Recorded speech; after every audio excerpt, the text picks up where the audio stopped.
Right. మీరు కొన్ని నియోజకవర్గాలకు, కొన్ని జిల్లాలకే ఇన్‌చార్జ్‌గా యెస్. పనిచేసిండ్రు. మేజర్‌గా మీరు ఒక మాట అన్నారు ఇంతకుముందు. కొన్ని జిల్లాలకే మొత్తం ప్రజలందరూ కూడా వ్యతిరేకమయ్యారని చెప్పేసి. వరంగల్ జిల్లాలో ఏమైంది సార్? అంత మంచి పెద్ద పెద్ద లీడర్లు ఉన్నారు. వాళ్ళందరూ ఎందుకు ఓడిపోయిర్రు? కనీసం అక్కడ ఎంపీ కూడా ఎందుకు గెలిపించుకోలేకపోయినాం? నేను చెప్పాను కదా, వరంగల్ జిల్లా కూడా ఆత్మగౌరవ జిల్లా. హ్మ్. ఆ జిల్లాలో అభివృద్ధి ఎంత ముఖ్యమో హ్మ్. యాటిట్యూడ్ అనేది కూడా అంత ముఖ్యం. హ్మ్. ఆత్మగౌరవం పోరాటాల జిల్లా, ఆ! కమ్యూనిస్టు భావజాలం ఉన్న జిల్లా. అవును. ఆ జిల్లాలో చాలా జాగ్రత్తగా మసులుకోవాలి. హ్మ్. పార్టీ కానీ, హ్మ్. అధిష్టానం కానీ, హ్మ్. ప్రజాప్రతినిధులు కానీ. హ్మ్. వరంగల్ జిల్లా ఆ రకమైన ఇచ్చింగ్ ప్రజల్ని ఎక్కడనో ఇరిటేట్ చేసింది. ఓకే. అంతే తప్ప అభివృద్ధికి మాకు నీళ్ళు ఇవ్వలేదు. ఎక్కడి వరంగల్ జిల్లా పండరి గారు, అవును. మీరు ఒకసారి పాలకుర్తి పోయిరండి, హ్మ్. జనగాం పోయిరండి, అవును. చేరియాల, హ్మ్. బచ్చన్నపేట, అవును. మీరు ఆ ప్రాంతం అంతా చూడండి. తొండలు గుడ్లు పెట్టేది. అవును. ఆ, మాకు పక్కనే స్టేషన్ కాబట్టి. కన్పూరు, అవును. ఆ ప్రాంతం అంతా మనం వ్యవసాయం చూసేదా. అవును. ఎన్ని రిజర్వాయర్లు అవును. ఒక్క జనగాం జిల్లాలో అవును. మా భారీ రిజర్వాయర్లు అవును. మనం నిర్మాణం చేసి చుక్క నీరు తెలువని, బోరేస్తే బావేస్తే తెలువని ఆ చేరియాల బచ్చనపేట మన జనగాం ఏరియాలో ఇవాళ భూముల ధరలండి ₹1,00,00,000 ఎకరం అయింది. హ్మ్.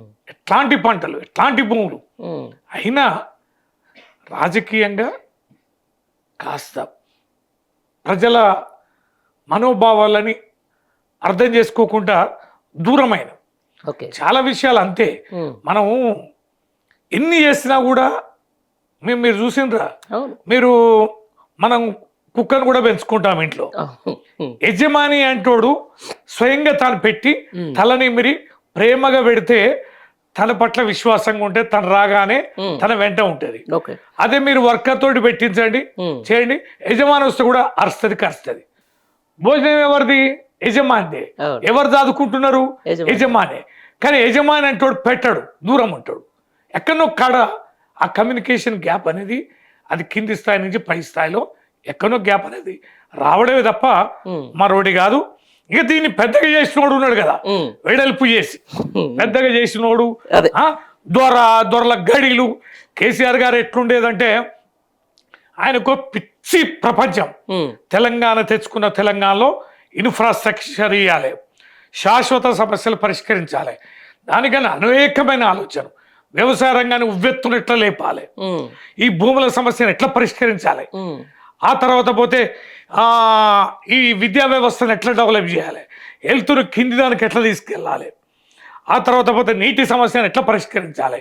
మన నదులేమో కిందికి అయినాయి, భూమి ఏమో పైకి అయింది, పైకి మరి నీళ్లు తీసుకెళ్ళాలి, పోయి సముద్రంలో కలిసే కింది గోదావరి, కృష్ణ కింద ఉన్న నదులను హ్మ్. మరి నీటిని పైకి ఎట్లా తీసుకురావాలి, దానికి ఏ రకమైన ప్రయోగాలు చేయాలి. ఇవన్నీ ఈ ఈ 9 ఏళ్ళ హ్మ్. 9 ఏళ్ళ మీకు తెలియదు ఏంది?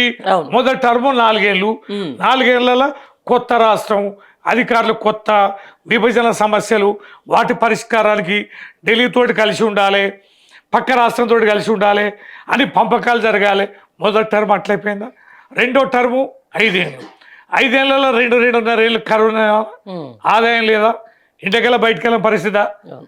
అంటే ఏతావాత పరిపాలించిన ఆ కొద్ది సమయంలోనే ఎన్ని అద్భుతమైన మార్పులు. రైట్. ఎక్కడి తెలంగాణ, రైట్. ఎక్కడి నుంచి ఎక్కడ పోయింది. Right sir. అందుకని కేసీఆర్ గారేమో హ్మ్. ఆ పని మీద ఉన్నారు. హ్మ్. ఇక మన విరోధులేమో ఆ! నోటి తీట ఉన్నవాడు, హ్మ్. చిన్నదాన్ని పెద్దగా చేస్తోడు, హ్మ్. ప్రజల్ని రెచ్చగొట్టిన మాటలు మాట్లాడేవారు, ఇవన్నీ కూడా బలోపేతం అయిపోయి. Right sir. ఇప్పుడు కేసీఆర్ గారేమో మొత్తం రాష్ట్ర అభివృద్ధి, రాష్ట్రాన్ని దేశంలో ఏ విధంగా ముందుకు తీసుకుపోవాలని చెప్పి ఆయన ప్రయత్నం చేస్తా ఉన్నారు. మీరైతే అంతరంగికులే కదా కేసీఆర్ గారికి. మీరు, మసూనాచారి గారు ఎప్పుడు కూడా పక్కనే ఉండేది. మీరు ఈ మార్పునంతా అక్కడ జరుగుతుంది, కొంచెం మనం అనుకునేటట్టు లేదు అని చెప్పేసి ఎప్పుడైనా చెప్పలేకపోయారా? నేను చెప్పినాం గతంలో కూడా. హ్మ్. కానీ 18లో ఫలితం చూసాం. 2018లో ఏమైందంటే ప్రజలు కేసీఆర్ కావాలి, పరిపాలన కావాలి, సంస్కరణలు కావాలి, అభివృద్ధి కావాలి అని అద్భుతమైన పట్టం కట్టారు. అవును. కాబట్టి ఆల్వేస్ అవర్ లీడర్. ఓకే. మాకెన్ని భిన్నాభిప్రాయాలున్నా హ్మ్. కేసీఆర్ గారు 14 సంవత్సరాలు ఉద్యమాన్ని నడిపిన తీరు ఓకే. యావత్ ప్రపంచమే నివ్వెరపోయేలా శాంతియుతంగా ఎక్కడ ఆవేశానికి లోను కాకుండా సమైక్యవాదులు పేర్లును కొనిపోయిన తెలంగాణ గడ్డ నుంచి హైదరాబాదుతో కూడిన తెలంగాణను సాధించడం అనేది అసాధారణం. రాజకీయంగా బలిష్ఠులు, ఆర్థికంగా బలిష్ఠులు, ప్రపంచ వ్యాప్తంగా వాళ్ళు విశ్వవ్యాప్తమై వేళ్ళును కొనిపోయిన వ్యవస్థల్ని కదిలించి పోరాటం చేసి మెప్పించి ఒప్పించి లక్షలాది మంది ప్రజలని ఎక్కడ విధ్వంసాలకి అరాచకాలకి హింసకి పాల్పడకుండా ఒక్క త్రాటిపైన నడిపి తెలంగాణ తెచ్చిన నేతను మేము తక్కువ అంచనా ఎట్లేస్తాం. అధికారంలో కూడా వచ్చాం కదా 2014లో, 18లో కూడా వచ్చాం కదా. కనుక ఏంటంటే సూచనలు చేస్తుండేది, కానీ ప్రజలు అర్థం చేసుకుంటారు, ప్రజలకి మనం మంచి చేయాలి. కొందరు నాయకులకు ఇబ్బంది కావచ్చు, కొన్ని సమస్యలు ఇచ్చిన మాట వేగవంతంగా పరిష్కారం చేయలేకపోవచ్చు, కొన్ని వేరే విషయాలు కూడా ముందు రావచ్చు. వాస్తవంగా మేము మేనిఫెస్టోలో పెట్టింది కాదు ఇది రైతు బంధు అనేది, కానీ రైతు బంధు అనేది పెట్టాం. కళ్యాణ లక్ష్మి అనేది మేనిఫెస్టోలో పెట్టలే, కానీ కళ్యాణ లక్ష్మి అనేది ఒకటి పెట్టాం. అంటే నడుస్తున్న కొద్దీ అనేక అంశాలు వస్తున్న కొద్దీ జోడించుకుంటూ ప్రయారిటీ వరీ చేసుకుంటూ పోయినాం. కొన్ని ఇచ్చిన హామీలను కూడా కొద్దిగా కాలయాపనం జరిగి ఉండొచ్చు, కానీ ఇచ్చిన హామీల మీదనే వాళ్ళు చర్చ పెట్టి ఇవన్నీ ఎన్నో చేసిన హామీలని వాళ్ళు పట్టించుకోలేదు. ఓకే, తర్వాత ఇప్పుడు ఎట్లుంటుంది, ఇమ్మీడియట్గా మన కొడుకు సైకిల్ మోటార్ కావాలంటాడు, ఓకే, కానీ ఉమ్మడిగా ఇల్లు కావాలి. కానీ మన కొడుకు ఏజెండా అయింది సైకిల్ మోటారు, మన అమ్మాయి ఏజెండా అయింది ఓ సైకిల్ కావాలంటది. అరే బిడ్డ మనకు ఉండడానికి ఇల్లు లేదురా, శాశ్వతంగా ఇల్లు ఉండాలని తండ్రి ఇల్లు కడతాడు, కానీ కొడుకు కూతురు సాటిస్ఫై అవుతారా? కొడుకు కూతురు ఏజెండా అయింది. కానీ ఆ విషయాన్ని అర్థమయ్యేటట్టు చెప్పే ప్రయత్నం చేసిర్రా? చెప్పలేము, అన్ని చెప్పలేము, చేసుకుంటూ పోతాం. ప్రజలు దానిని అర్థం చేసుకుంటారు అనుకున్నాం. ఓకే, కానీ ఒక్కొక్క మారు మీరు అన్నట్టుగా బాగా వివరంగా చెప్పడానికి పార్టీ వ్యవస్థ అనేది చాలా బలంగా ఉండాలి. మీరు అన్నట్టుగా దాంట్లో ఒక కీలకమైన అంశమే. అవును, మరి ప్రభుత్వం చేసే పనిని ప్రజలకి వివరంగా ఎప్పటికప్పుడు కంటికి రెప్పలాగా కాపాడుకుంటూ చెప్పగలిగేది పార్టీ. అవును, కానీ మా పార్టీ నిర్మాణం బలహీనం. ప్రభుత్వం చాలా బలమైన పార్టీ అని చెప్పేసి మీ పెద్దలు పార్టీ నిర్మాణం మా సరిగా ఉండదు.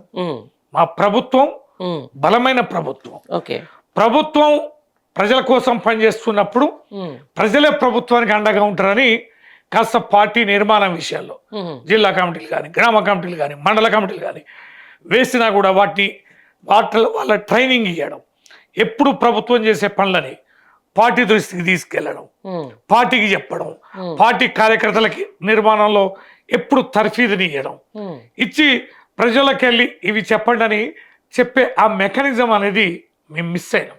రైట్, ఇది ఒక్క విషయం, సారీ ఫర్ ఇంటరప్ట్.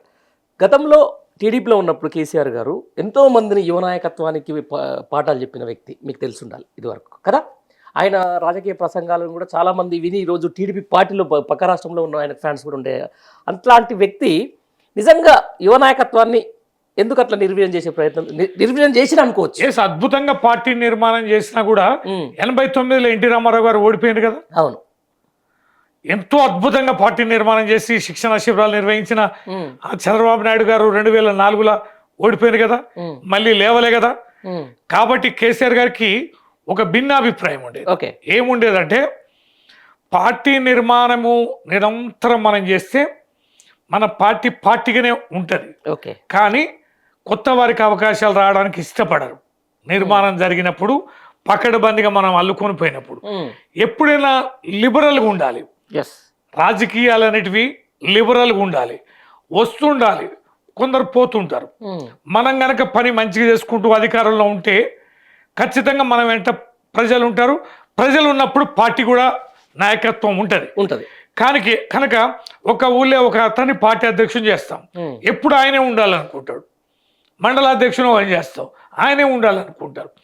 అంటే వేరే వాళ్ళని రానియకుండా కట్టడి చేసి ఎప్పుడు అదే పదాలు. కమ్యూనిస్టు పార్టీల నిర్మాణం అద్భుతంగా ఉంటుంది, ఉమ్. చాలా బ్రహ్మాండంగా చేస్తారు వాళ్ళు. కానీ ఎప్పుడు ఎదగరు వాళ్ళు, అవును రోజు రోజుకి దిగదుడిపే ఉంటుంది. అవును. మరి చంద్రబాబు నాయుడు కూడా మొన్న 14లో అధికారంలోకి వచ్చిండు కదా, ఉమ్. బ్రహ్మాండమైన నిర్మాణం ఆంధ్రలో చేసిండు కదా, ఉమ్. మళ్ళీ వెంటనే తుక్కు ఓడిపోయింది కదా. అవును 19లో. కాబట్టి నిర్మాణం వేరు, ప్రజాభిప్రాయం వేరు. ప్రజాభిప్రాయం ప్రకారం ప్రభుత్వం నడిస్తే, ప్రభుత్వమే ఒక పార్టీకి లాగా వ్యవస్థలాగా బలంగా గనక పనిచేయగలిగితే ఆటోమేటిక్గా ప్రజలు ఓట్లేస్తారు, అధికారంలోకి వస్తాం ఉమ్. అనే దాని మీద కేసీఆర్ గారి పాలసీ ఉంది. ఓకే. అందుకనే ఆయన ఇటు కాకుండా అటు కాకుండా ఒక మధ్య మార్గంగా ఆ విధానాన్ని అనుసరించడం అనేది జరిగింది. అది ఒక్కొక్కసారి ఫెయిల్ అవుతుంది అనడానికి బెడ్స్ కొట్టొచ్చు, సక్సెస్ రావచ్చు. 2018 చాలా సార్లు అవును. చాలా సార్లు దీన్ని అధిగమించాం, ఉమ్. ఒకసారి అది ఫలితాన్ని ఇవ్వాలి.